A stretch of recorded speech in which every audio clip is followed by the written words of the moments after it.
Berto, kamusta ka na dyan?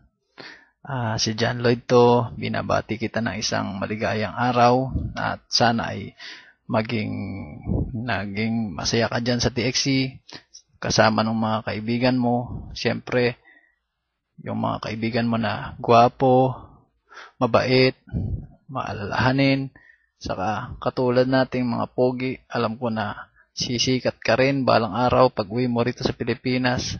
Baka ma-discover ka, di ba? Tapos, siyempre, magkakaroon tayo ng movie, magiging kapartner mo lahat ng mga babaeng pinapantasya mo noon na ngayon ay magiging leading lady mo na. Saka, please, pumunta ka na rito, Berto, para magkaroon na rin ako ng ka-level para makagawa na rin tayo ng sarili nating mga pelikula. Please.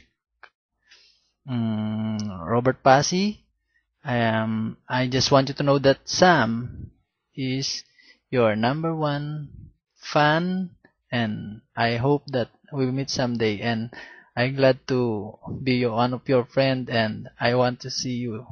God. Sa totoo lang po nagulat po ako nung malaman ko si Robert Passy pala ay crush na crush ako.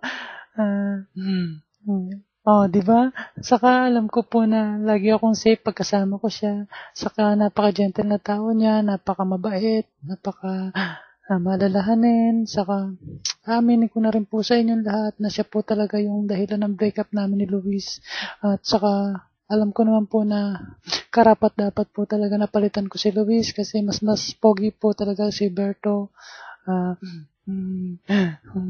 Saka wala na po tayong mahiling pa kundi ang magsama po kami balang araw ng masaya at saka panghabang buhay na talaga para okay na po talaga yon. Napakasarap po talaga kasama si Berto. Okay na.